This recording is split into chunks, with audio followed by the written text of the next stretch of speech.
Cuando llegó el día de Pentecostés, estaban todos unánimes juntos. Y de repente vino del cielo un estruendo, como de un viento recio que soplaba, el cual llenó toda la casa donde estaban sentados.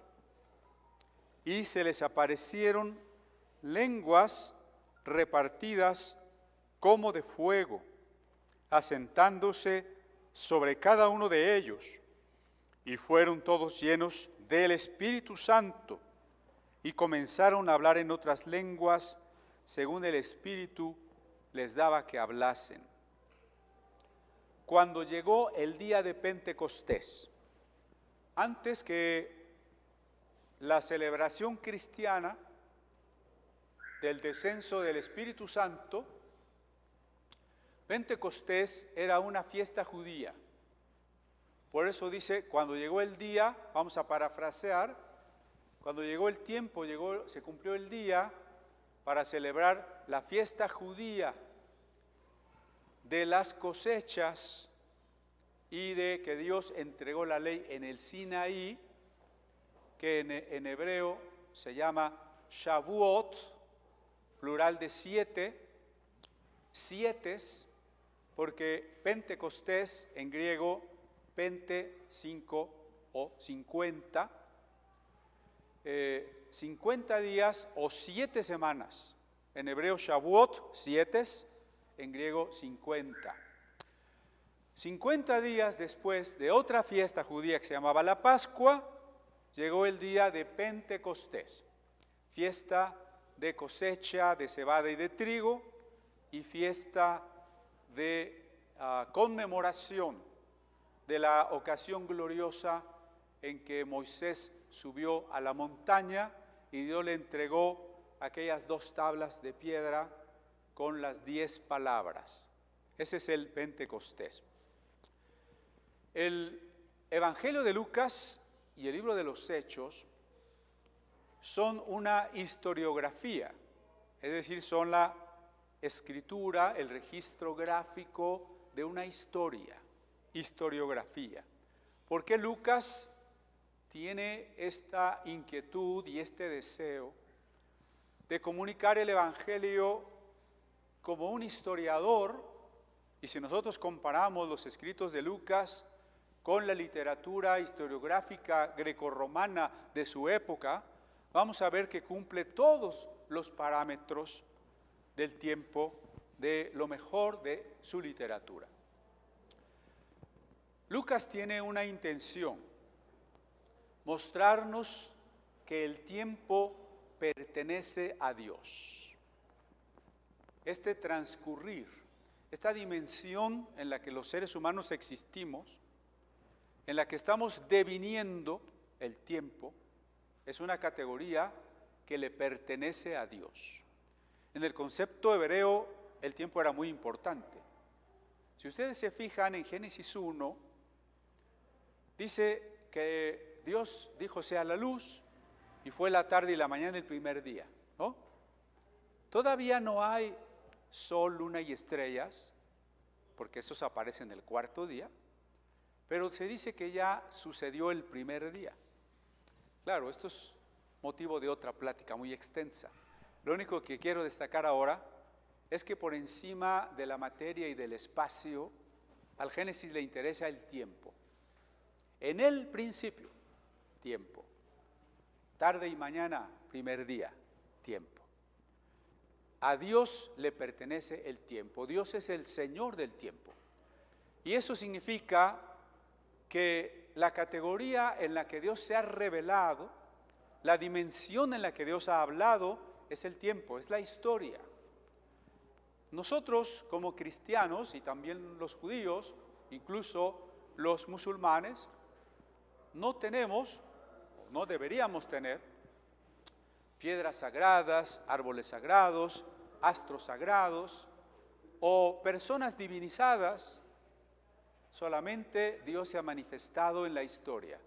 Es decir, lo sagrado no está en las cosas, sino en una palabra de Dios que se ha ido dando poco a poco.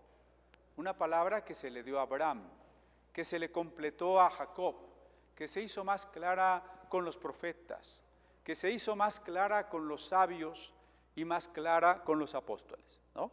Esa es la dimensión en la que Dios se ha manifestado, la historia. Por eso cuando hablamos de la Biblia, de cómo se formó la Biblia, del canon de la Biblia, de las versiones de la Biblia, de los manuscritos de la Biblia, siempre estamos hablando de la historia y de la historia, ¿no? Porque Dios se ha revelado en la historia. La Biblia es un libro histórico.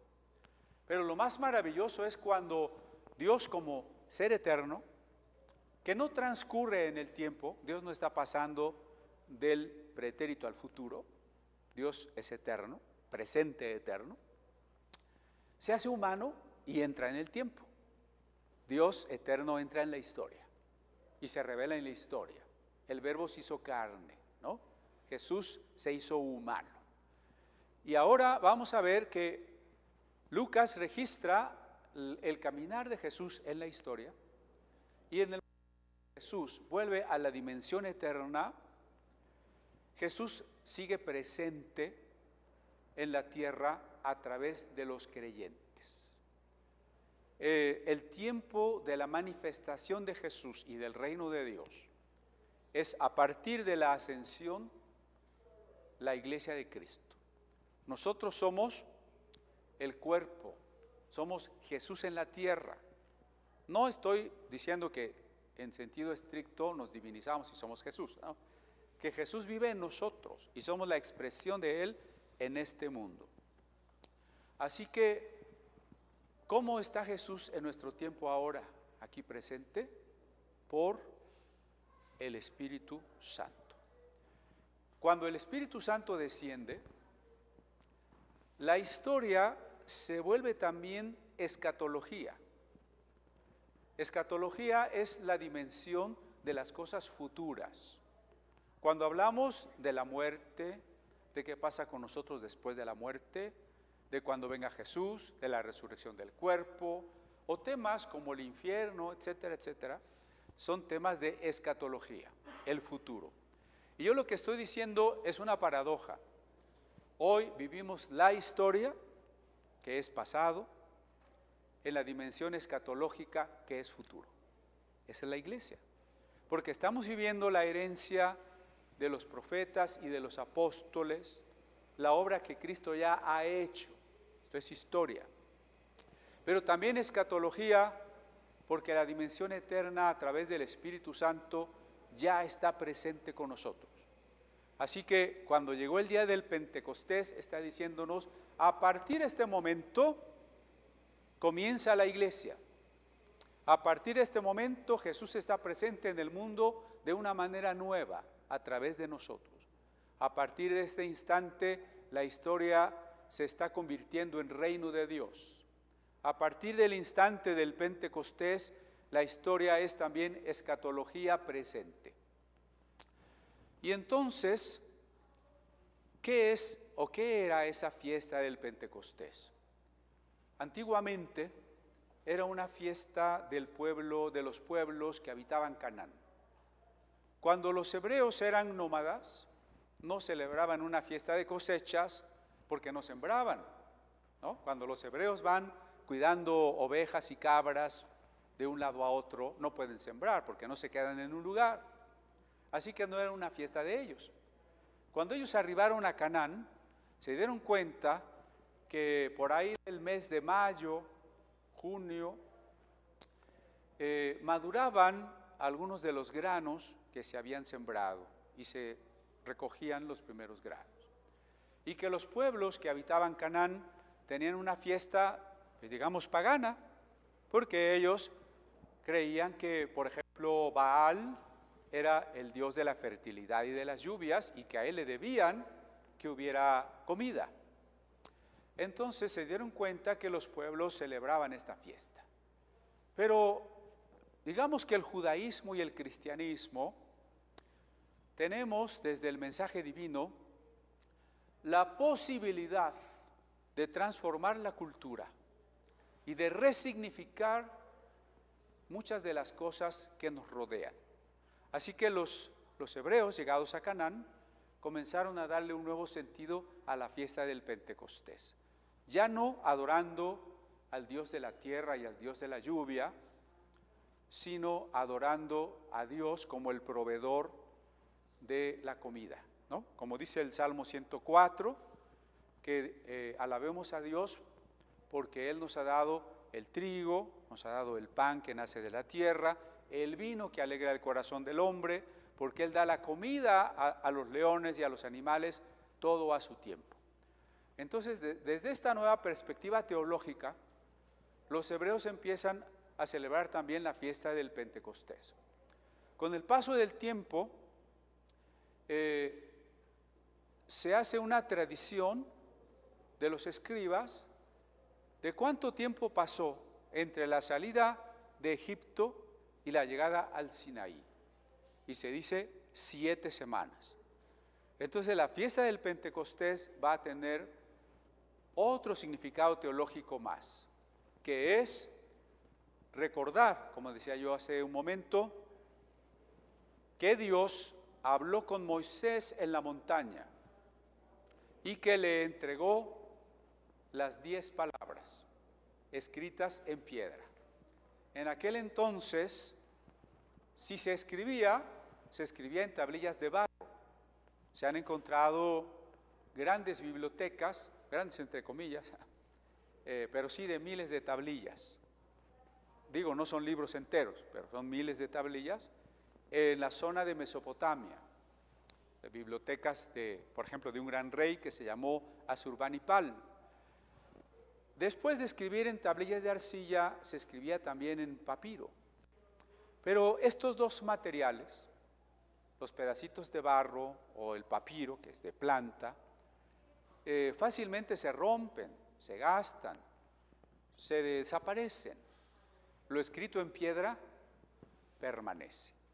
Entonces, estas 10 palabras grabadas en piedra simbolizan en primer lugar una ley imperecedera. Que esté escrito en piedra quiere decir que no pasa, que siempre está vigente.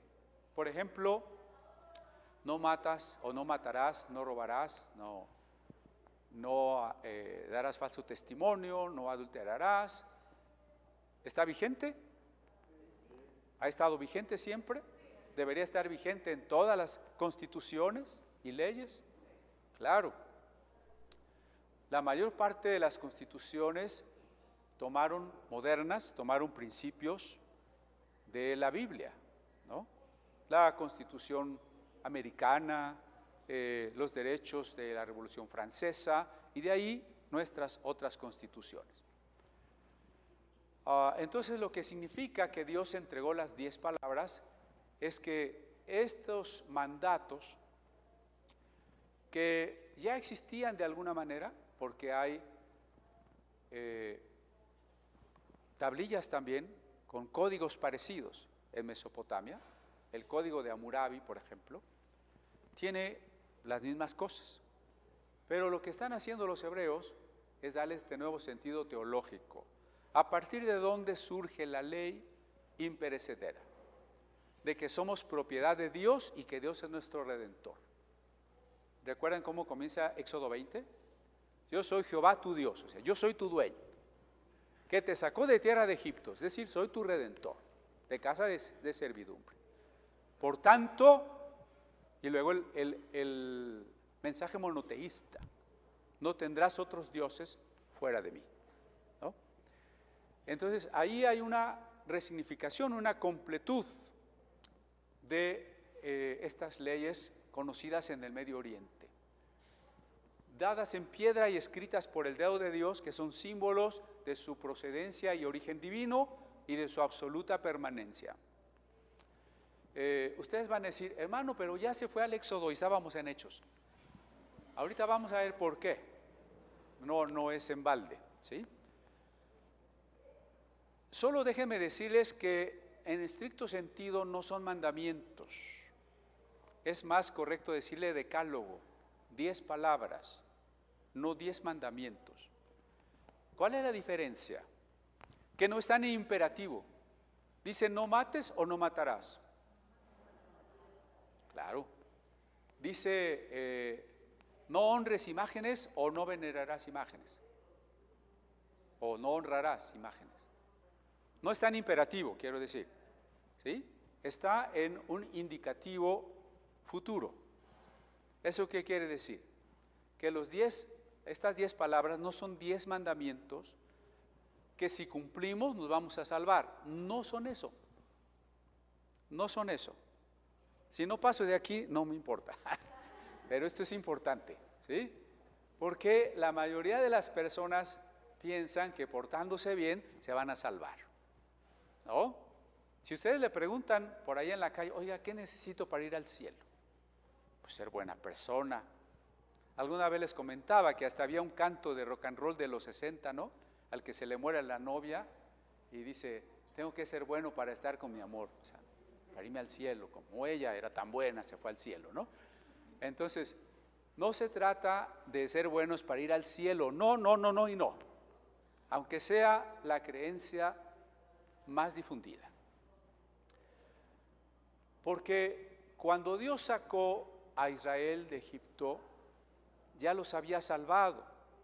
Aquí tenemos que pensar en 2 fiestas muy importantes que acabo de mencionar: Pesaj y Shavuot, o sea, Pascua y Pentecostés, ¿sí? Pesaj y Shavuot. ¿Qué es el Pesaj? Es en primer lugar el recuerdo de cuando se sacrificaba un cordero por parte de las tribus nómadas que iban a iniciar su peregrinaje. Pedían a Dios o a los dioses su bendición y sacrificaban un cordero e iniciaban la búsqueda de pastos. Entonces esta fiesta la combinaron en Canaán con otra fiesta de los sedentarios, los panes sin levadura, la época en que se prepara el pan, ¿no? Entonces después le dieron también un nuevo sentido. Vamos a recordar con estas 2 fiestas el tiempo que Dios nos sacó de la esclavitud en Egipto. Entonces Pascua para nosotros, o para los judíos también, es algo así como la fiesta de independencia. El día que pudieron emanciparse del poder egipcio que los esclavizaba y salir a la búsqueda de la tierra prometida. La aplicación o el cumplimiento en Cristo es la cruz del Calvario. Jesús murió exactamente en la Pascua.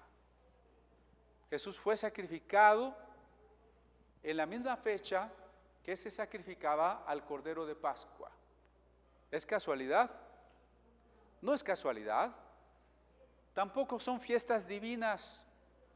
Cuidado, aunque el nombre del profeta Ageo quiere decir mis fiestas, Haggai, las fiestas judías no son fiestas originadas en el cielo. Son fiestas humanas, pero ¿saben qué hace Dios? Se revela a través de situaciones, conceptos que nosotros podamos entender. Si Dios nos hubiera hablado en términos celestiales, ni usted ni yo entenderíamos nada, ¿no? Dios nos habla a través de la situación, la época, la cultura, la lengua en la que hemos nacido. ¿Eso es maravilloso o no? Porque incluso para ahora que se trabaja mucho en misiones y traducción a grupos minoritarios, grupos étnicos diferentes, esto es importante. Dios habla en los términos que los seres humanos podemos entender. Entonces, para la cultura judía monoteísta, era importante que la revelación fuese enviada en ese recipiente religioso con el que ellos ya contaban. Así que Jesús murió exactamente cuando ellos celebraban la liberación de su cautiverio, cuando celebraban la redención, cuando sacrificaban un cordero que llevaba un rito especial de la sangre, porque en Cristo todo eso era un mensaje. Entonces Jesús murió en la fiesta de Pascua. ¿Y cuándo llegó el Espíritu Santo? 50 días después. ¿Ven la coincidencia entre las 2 fiestas? Pesaj, 50 días después, Shavuot. Muere Jesús, 50 días después, llega el Espíritu Santo. ¿Sí? Ahora, la Pascua para nosotros es nuestra propia conversión. ¿Cuándo usted se comió la Pascua? A ver, muy rápido, ¿se acuerda que la Pascua, entre otras cosas, era una cena? Se mataba ese borreguito. No es nada cruel. Usted come bisteces, ¿o no? De aquí se va a ir a las carnitas. Entonces, pues había que comer. Pero se aprovechaba para aprender algo al matar al animalito. Por lo pronto, la sangre no se podía comer. En señal de respeto por la vida, aunque tenemos que sacrificar al animalito, le reconocemos como criatura de Dios, respetamos la vida y todas las criaturas de Dios. Entonces la sangre no se come. Después con el borreguito, o con la sangre del borreguito, se marcaba la puerta para indicar que en ese hogar, en esa familia, se reconocía a Dios como Redentor. Por favor, hermano, esto no es algo que tenemos que hacer ahora. No es algo que tenemos que hacer ahora. Porque mire, yo traje una botellita de aceite para que usted lleve a su casa y la ponga en la puerta para que no se metan los demonios. Nada más que le va a costar un poquito cara, ¿eh? Creo que unos 1,000 pesos los 10 mililitros. ¿Cuántos quieren? ¿Verdad que no? Bueno, esto que estoy diciendo en broma y en ironía más bien, es porque así lo hacen en muchos lugares. Te dan aceite para que vayas a poner en tu casa y supongas o confíes que no se van a meter los demonios. Esto de poner algo en la puerta no es algo que tenemos que hacer ahora. ¿Sí? Es un rito religioso que apuntaba a algo más importante. Nosotros tenemos lo más importante. Tampoco lo haga de manera invisible y diga, Señor, cubro mi casa con la sangre de Cristo. A ver, Jesús murió y derramó su vida, su hermosa sangre para cubrir casas, carros. Yo me acuerdo de una hermana que decía, y dejas tu carro ahí, ¿no te lo roban? No, ya lo cubrí con la sangre de Cristo. O sea, ahora Dios es hasta coches, ¿no? No. O sea, acuérdense que la sangre de Cristo se derramó hace 2000 años y luego Él resucitó. No, su sangre no es una cantidad infinita de un líquido que anda por ahí flotando y del que ahora podemos echar mano. Jesús es perfectamente humano y como humano tenía una sangre como todos nosotros. Como humano resucitado, su sangre está glorificada, es parte de su cuerpo resucitado y ya. ¿Sí? Entonces, esto no es algo que hacemos ahora, entre paréntesis, ¿no? Pero sí entendemos el mensaje teológico, que era el signo de que en esa casa se reconocía al Dios que les había prometido llevarlos a una tierra, el Dios que había prometido rescatarlos. Entonces se comían el cordero, ese cordero que se asaba al fuego, que debía ser consumido ese mismo día, no podía ser dejado para el día siguiente. Y curiosamente, al comer ese cordero no debía romperse ningún hueso. Y tenía que ser un cordero macho, joven. Esto tipifica en algunas cosas a Jesús. Es un varón joven, sin mancha, como ese cordero que se debía escoger. El fuego significa el sufrimiento. Jesús padece en medio de gran sufrimiento y no queda en la cruz hasta el siguiente día. Importante porque la muerte de cruz se daba o se extendía por 3 o 4 días. De no ser así, se acostaba a la cruz para romper los huesos de los crucificados. Así que Jesús tenía forzosamente que quedar pendiente de la cruz varios días o que le rompieran los huesos.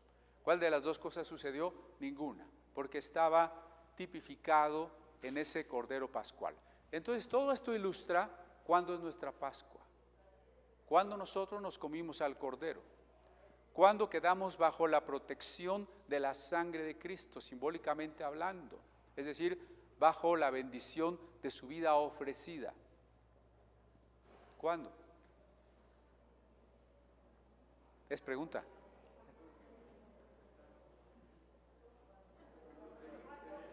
Cuando creímos, cuando nosotros creímos, cuando cada uno de nosotros creyó, cuando le rindió su vida a Dios, cuando aceptó que Él nos perdonaba nuestros pecados, ese día fue su Pascua.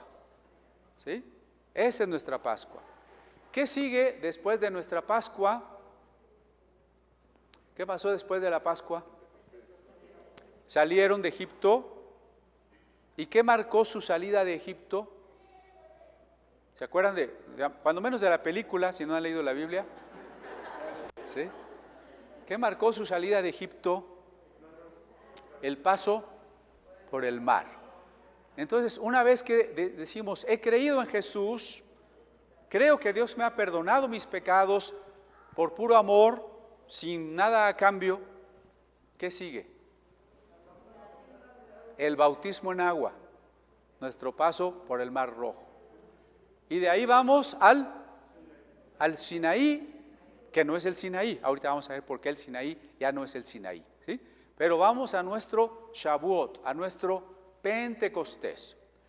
Entonces, por eso dice, y es tan importante esta frase, cuando llegó el día del Pentecostés, cuando se cumplieron los 50 días después de la Pascua, no solo es un asunto de calendario, es un asunto espiritual, es un asunto teológico. El cristianismo ha nacido del judaísmo. Esto es algo que no debemos perder de vista.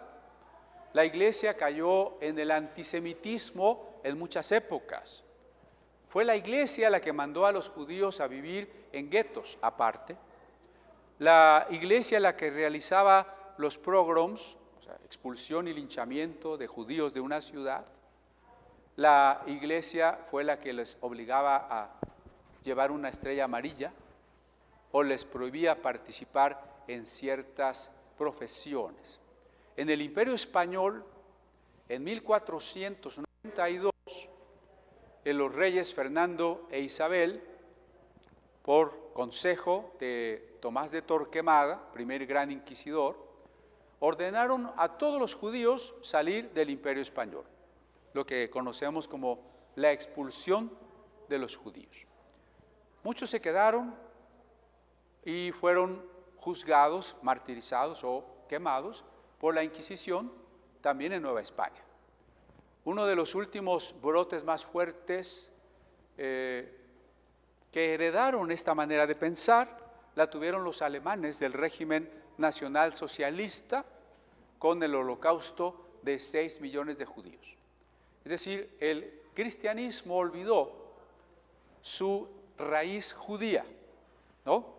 Todavía recuerdo que en la facultad, hace no mucho tiempo, algunas personas me decían, pero eso es judío, como diciendo, no queremos nada con los judíos. Ese es un extremo. Pero ¿cuándo sucede este extremo? Cuando olvidamos que el cristianismo ha nacido del judaísmo. Pero vemos en el Evangelio de Lucas y especialmente en el libro de los Hechos, y ya no se diga en el Evangelio de Juan, la paulatina separación del cristianismo y del judaísmo. ¿Sí?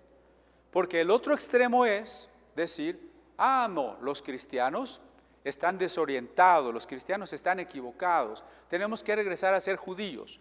Los que leemos la Biblia, los que creemos en Yeshua, los que creemos en Yahvé o Jehová, tenemos que volver a ser judíos. Momento. No somos antisemitas ni somos judaizantes. ¿Sí? Casi me dan ganas de que repitan esto. Cuando lo voy a repetir yo. No somos antisemitas y no somos judaizantes. Hay que entender, por lo pronto en Hechos, que es el libro que estamos estudiando, de qué manera retrata, como a la manera de un parto, cuando el niño nace y se corta el ombligo y pronto el niño alcanza una independencia de la mamá. Una cosa es el judaísmo y otra cosa es el cristianismo, aunque tenemos en común muchas cosas. Por ejemplo, la creencia en un solo Dios creador del cielo y de la tierra, ¿no? O el uso de una parte de las Sagradas Escrituras. Nos es común. Claro, el judaísmo no le da a las Sagradas Escrituras del Antiguo Testamento, que no le llaman así, sino Tanaj, la misma autoridad que le damos nosotros a la Biblia. Para el judío tiene la misma autoridad la Tanaj, la Mishnah, el Talmud, la tradición y hasta la Cábala, ¿no? Ese es el problema también de los judaizantes. Yo le preguntaba a uno de los judaizantes que me invitaba a celebrar el Rosh Hashanah, le digo, ¿y dónde está eso en la Biblia? Pues nunca me pudo mostrar que estaba en la Biblia, ¿no? Entonces, ¿por qué esta separación? Es importante entender la esencia de esta separación. Primero, porque el judaísmo es una religión particular a la que están invitadas las personas a adscribirse, mientras que el cristianismo es un mensaje a todos los pueblos, a todas las naciones, sin necesidad de adscribirse a una religión o a un centro administrativo o a unos ritos en particular, mucho menos a un pueblo, ¿no? El mensaje del Evangelio sale de un pueblo como mensaje a todos los pueblos. En segundo lugar, porque el libro de los Hechos nos muestra cómo pasamos de Palestina al mundo. ¿Recuerdan ese verso que ya nos aprendimos? Me seréis testigos en Jerusalén, toda Judea, Samaria y hasta lo último de la tierra. Entonces, ahora el mensaje evangélico no se centra en una tierra prometida física. De acuerdo con el Deuteronomio, todo el pacto estriba en la entrega y posesión de una tierra física que va del Éufrates a Egipto. Para el cristianismo no hay tal tierra prometida como no sea la vida eterna. Por eso no solo pasamos de un pueblo a las naciones, sino de una tierra al mundo. Pero lo más importante, pasamos de una religión a una vida del espíritu. Alguien puede decir, bueno, el cristianismo también es una religión. Sí, el cristianismo tiene fenómenos religiosos e instituciones religiosas, pero debería ser algo más que eso. No debe reducirse a eso. El cristianismo es la vida del espíritu. ¿Recuerdan cuando Jesús le dijo a la mujer samaritana? La mujer samaritana preguntaba en términos de religión.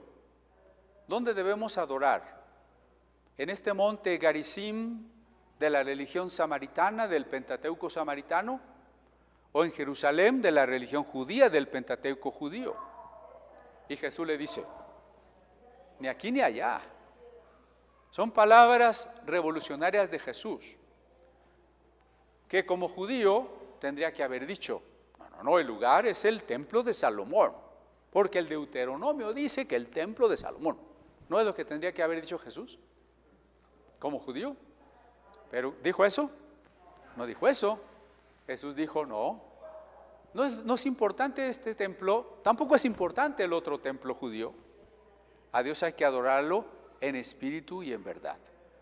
Entonces, hay una diferencia entre la religión, que es obra humana, producto cultural, conjunto de ritos y creencias.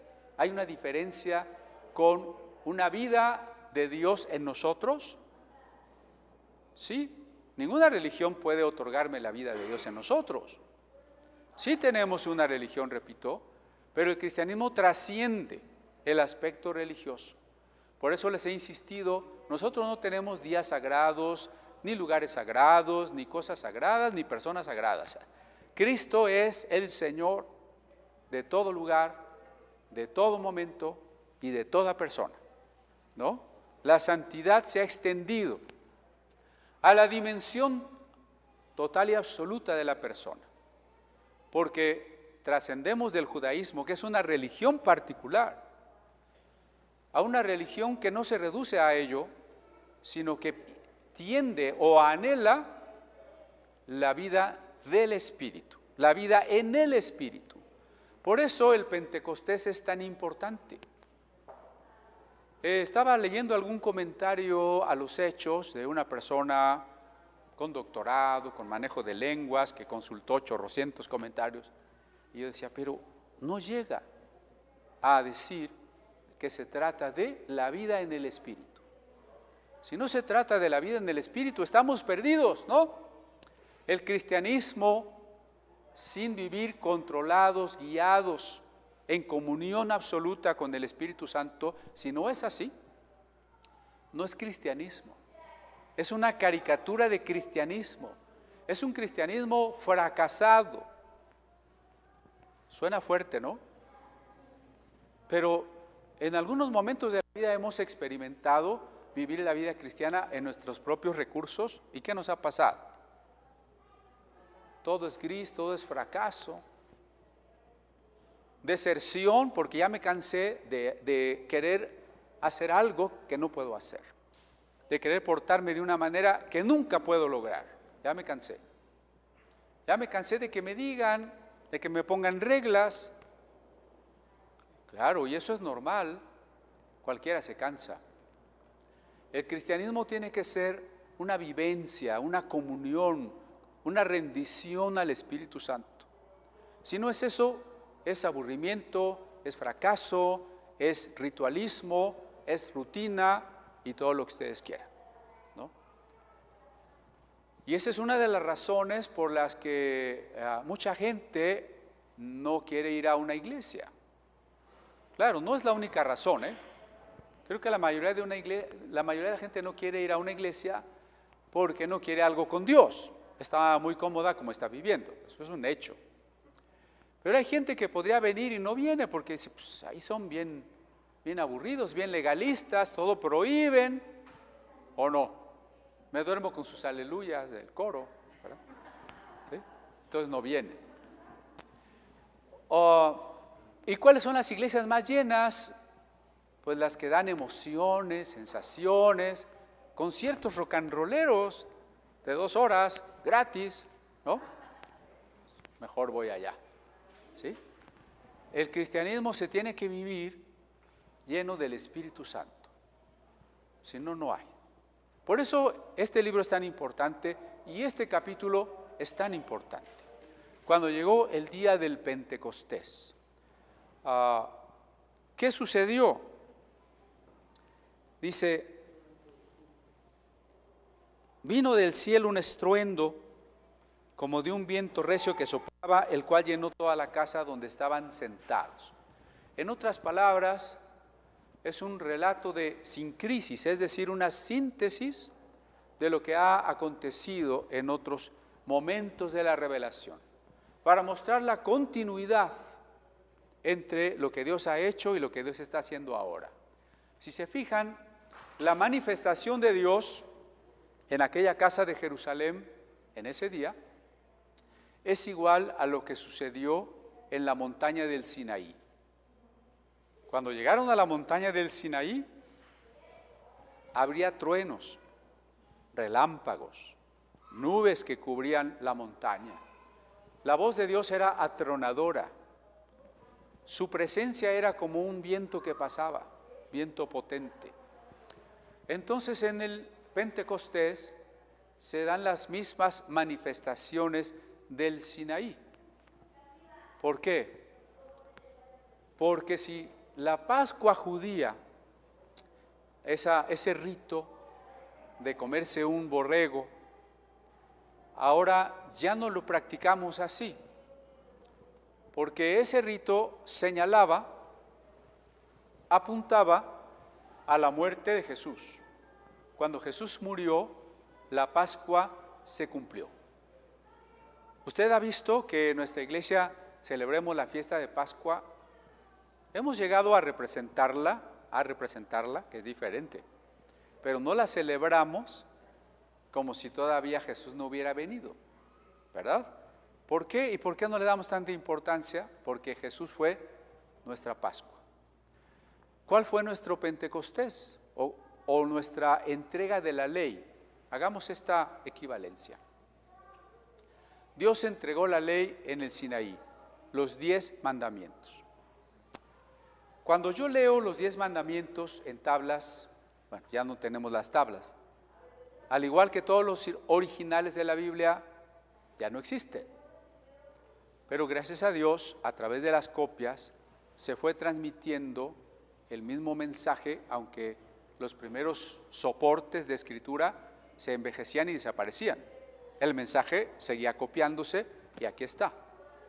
Bueno, usted tiene su Biblia, haga de cuenta que simbolizada por las 10 tablas. Usted tiene su Biblia. Y usted lee aquí de ciertas cosas que hay que hacer y otras que no hay que hacer. ¿Cuál es nuestra experiencia? Que queremos obedecer lo que está aquí y no hacer lo que está prohibido aquí. ¿Y qué pasa? No podemos. Terminamos, y aquí cito a Pablo en Romanos 7. Romanos 7 es muy claro. Lo malo que no quiero hacer, eso hago, ¿verdad? A lo mejor a ustedes no les pasa eso, ¿no? No vinieron los hermanos que les pasa eso, pero lo malo que no quiero hacer, eso hago. Y lo bueno que quiero hacer, no lo puedo hacer. ¿Cuál es el problema? El problema es que hay una distancia entre la ley y yo. La ley está aquí afuera de mí, está en papel y tinta, está afuera de mí. Cuando Dios dio la ley en el Sinaí, la ley estaba fuera de los hebreos que la recibieron. Tan fuera que cuando Moisés bajó de la montaña, ¿saben qué estaban haciendo los hebreos? Estaban adorando un ídolo, un becerro de oro, con comida y orgía. Ese era el cuadro completo, ¿no? Una orgía, unos bailes, una comida y el becerro. Y todos habían sido muy generosos de traer sus joyas para construir el becerro. Entonces Dios entregando su ley y nosotros haciendo lo contrario. Esto no ha cambiado. Muchas veces los predicadores, cuando aman el dinero, predican los mandatos de Dios adorando al becerro de oro, ¿no? Porque hay que vivir en riqueza. Dios quiere que seas rico. Trae todo lo que puedas, haz pacto con Dios, se aceptan tarjetas de crédito, ¿no? Sí. La iglesia sigue venerando al becerro de oro, la protestante y la católica. Claro, el judaísmo también, y los brahmanes de la India, y los grandes empresarios que dominan el mundo, son los fieles adoradores del becerro de oro, ¿o no? Entonces, ahí está el problema. Las tablas de la ley no estaban adentro de los hebreos. Por eso los hebreos no las podían vivir. ¿Se acuerdan que dijimos que no son mandatos? No dice no mates, sino no matarás. Porque las tablas lo que expresan es la consecuencia de que Dios sea nuestro redentor. Estábamos en eso, ¿no? Dijimos que los mandamientos no son para salvarnos. ¿Por qué? Porque cuando Dios les entregó las tablas, ya los había salvado de la esclavitud.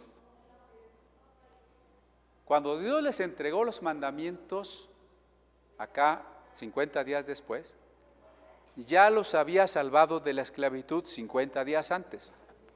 ¿Me estoy explicando? Luego entonces no les dio las tablas para salvarse.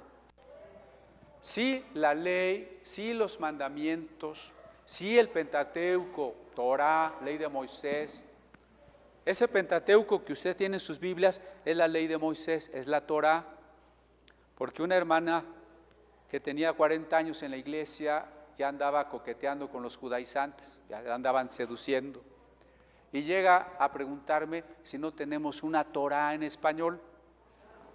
Hermana, hace 40 años la tiene usted ahí en su Biblia. Imagínese. Entonces, si Dios quisiera salvarnos por medio de la Torá, la hubiera dado en Egipto y les hubiera dicho, cumplan la Torá y los saco, y si no la cumplen, no los saco. Y nunca los hubiera sacado, ¿no? Pero Dios los sacó incondicionalmente. Porque la salvación es por gracia, la salvación es un regalo. no tienes que hacer algo para convencer a Dios, no tienes que hacer algo para merecer la salvación es un regalo. Dios sacó a los hebreos de Egipto gratuitamente. Cuando ya estaban salvados, les dijo: yo soy su dueño, por tanto hay una consecuencia. Entonces, ¿vivir la ley es causa de la salvación o consecuencia de la salvación? Voy a repetir la pregunta. ¿Vivir la ley de Dios, los mandatos de Dios, es un requisito, es una causa para que nos podamos salvar, o es la consecuencia de que Dios, por gracia, ya nos salvó? Es la consecuencia. Por eso son 10 palabras. Dice: yo soy tu Dios, entonces no matarás, porque yo soy tu Dios, porque yo vivo en ti, porque yo te he liberado, ¿no? Pero cuando los judíos no entendieron eso y dejaron la ley fuera de su corazón, fue necesario que el profeta Jeremías, 600 años antes, dijera: yo escribiré mi ley en sus corazones, ¿no? Ese es el nuevo pacto. ¿En qué consiste el nuevo pacto? Ya vimos en el Evangelio de Lucas, aquella última noche, aquella última cena, Jesús tomó el vino y le dijo a sus discípulos: beban de esta copa, es la copa del nuevo pacto en mi sangre. Estamos en un pacto nuevo, ¿sí? Solamente hay un pacto, uno es singular. No hay pactos en plural, hermano. Cuando alguien lo invite a hacer un pacto con Dios, dígale: no, Dios hizo un pacto conmigo y ese es el único. No hay pactos con Dios, no hay pactos con Dios. Dios no es Dios de pactos, es de un solo pacto, ¿sí? Y Él lo hizo, no lo hice yo, no se lo ofrecí yo, lo hizo Él. ¿Cuál es ese pacto? Perdonar mis pecados, escribir su ley en mi corazón. ¿Cuál era el problema? Porque yo no podía cumplir la ley, porque la ley está fuera de mí. Yo necesito que esto que está aquí se escriba acá. ¿Sí o no? ¿Cómo sucede eso? Con una técnica de tatuajes. ¿Cómo sucede eso? Cuando somos bautizados con el Espíritu Santo. Cuando somos llenos del Espíritu Santo, la ley de Dios se escribe en nuestros corazones. Por eso hemos dicho que el cristianismo no se puede vivir sin estar lleno del Espíritu Santo. Nada puede funcionar, ni el gobierno de la iglesia, ni las reglas de la iglesia, ni la vida personal, ni la vida familiar, ni la aplicación de las doctrinas, ni la lectura de la Biblia, ni siquiera la oración porque me quedo dormido. Nada puede funcionar si no estoy lleno del Espíritu Santo.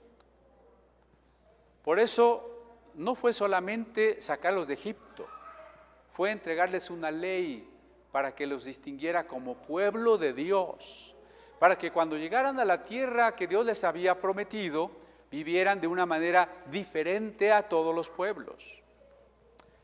Eso se llama bautismo con el Espíritu Santo.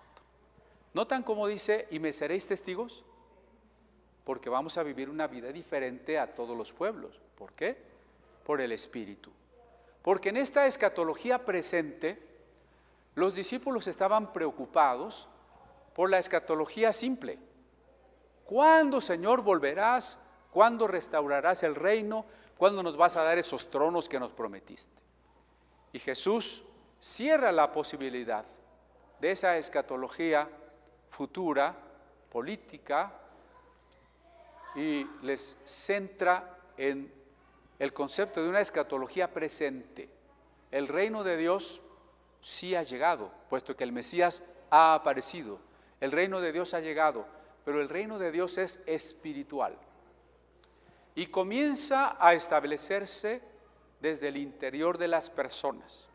Por eso es pacto nuevo, ¿sí? Entonces hay 2 montes. Decía yo, Sinaí, que ya no es Sinaí. ¿Cuál es el monte donde estaba el templo y la ciudad de Jerusalén? El monte Sión, ¿sí? Uno es el monte Sinaí, que Gálatas ubica en Arabia, Y es que no sabemos los lugares exactos. Creo que eso es provisión de Dios porque somos tan idólatras y veneradores de reliquias. Si supiéramos cuál era exactamente el Sinaí, estaríamos ahí creyendo que es un lugar sagrado, ¿no? Pero si usted va por aquellos rumbos del Medio Oriente y le dice a un guía que sepa, llévame al Sinaí, le va a decir, hay 8 lugares probables. ¿A cuál quieres ir? ¿Verdad? Bueno, Gálatas por lo pronto lo ubica en Arabia y dice el Sinaí que está en Arabia o el monte Sión donde se edificó el templo. Entonces, a lo largo de todo el Nuevo Testamento, Sinaí significará la ley y Sión, el monte de Sión, significará la gracia y la iglesia. Entonces, por eso, aunque estamos celebrando que Dios apareció y entregó la ley en Sinaí, en realidad no estamos celebrando la ley tal cual el judaísmo la conservaba. Estamos celebrando el nuevo aspecto de la ley, que Dios ha escrito la ley suya en nuestro corazón y la ha inscrito en nosotros por su Espíritu Santo. Y esas 10 palabras se pueden traducir de una manera más profunda en un nuevo aspecto. Claro, ya hace mucho dimos un ciclo de análisis de los 10 mandamientos. Es muy importante, ¿no? Hay mucho que aprender de allí. Pero a manera de resumen, ¿cómo estos 10 mandamientos, sin estar sometidos a la ley, sino por la vida del Espíritu, se concretan en el cristiano? Pablo, discutiendo contra los judaizantes en su carta a los Gálatas, es muy preciso y dice, el fruto del Espíritu es amor, gozo, paz, paciencia, benignidad, bondad, fe, mansedumbre, templanza, verdad, justicia, humildad. ¿Sí? Van a decir, esos no están. Bueno, Pablo no es exhaustivo. Todo lo que proviene del carácter del Espíritu. Entonces, ¿cómo los 10 mandamientos se viven en nosotros? Por el Espíritu Santo. ¿Y cómo se manifiestan? No por una obediencia temerosa de la ley. ¿Saben por qué no mato a mi vecino que me pone sus cumbias a todo volumen, su reggaetón? ¿Saben por qué no lo mato? Para que no me lleven a la cárcel. Si no me llevaran, ya me lo hubiera echado. Eso es vivir en la ley, ¿no? Vivir en la gracia, vivir lleno del Espíritu es, ay vecinito, te perdono, te amo. No te puedo matar porque te amo, ¿verdad? Si vemos la diferencia, porque tratar de cumplir la ley porque por el castigo, porque me quiero salvar, porque es una obligación. No, la ley la vivimos sin tener en vistas el cumplimiento de la ley, sino como fruto del Espíritu. Al vivir el fruto del Espíritu, la ley se cumple automáticamente. Por eso cuando Pablo dice bondad, fe, mansedumbre, templanza y añade, contra tales cosas no hay ley. ¿Eso qué quiere decir? Ninguna ley que Dios haya dado te va a prohibir ser paciente, amoroso, bondadoso o con dominio propio. ¿Verdad que ninguna ley prohíbe eso? Algunas leyes actuales humanas sí nos van a prohibir lo bueno y nos van a perseguir. Porque con esto, no sé cuánto tiempo tengo, pero voy cerrando. Con esto, las leyes humanas no se parecen muchas veces a las leyes divinas. Deberían parecerse. En las correctas teorías de la filosofía del derecho, hay una cosa que se llama derecho natural y que derivaría del carácter de Dios. Y es cómo a través de la razón podemos descubrir lo que es justo. Esto ya no se enseña en ninguna escuela de derecho, ¿verdad? Entonces se han aprobado leyes que van en contra de la ley de Dios. En este momento en Nicaragua, bandas del gobierno están entrando a las iglesias a destruir órganos, imágenes, a quemar, a impedir que los ministros cumplan sus tareas. En esta semana en Nicaragua. Y no estamos muy lejos en México, donde el gobierno va por el mismo camino y donde ciertos movimientos ideológicos y radicales están cada vez odiando más al cristianismo y enseñándole a las nuevas generaciones que el estorbo para la libertad y para construir como cada quien quiera su identidad son los cristianos. No estamos lejos.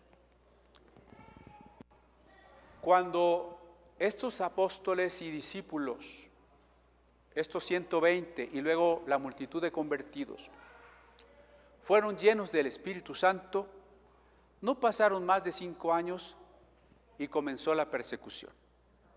Mataron a Esteban y la iglesia salió huyendo por todas partes, ¿no? Entonces, 5 años no es nada. Del Pentecostés, de la llenura del Espíritu Santo, que fue una gran bendición, la persecución no se tardó. Este folletito que hemos ofrecido a ustedes, que se llama Cuando el fuego del Espíritu avivó Corea, este avivamiento tan grande de Corea sucedió entre 1905 y 1910, para fines de la Segunda Guerra Mundial, en la división de Corea del Norte y Corea del Sur. Toda la región de Pyongyang, donde el avivamiento se dio, es ahora un país comunista donde el evangelio es perseguido, donde por testimonio de algunos hermanos sabemos cómo asesinaron a toda su familia. La persecución. Cuando estamos hablando de la llenura del Espíritu Santo y de esa necesidad, hay que pensar también en el futuro.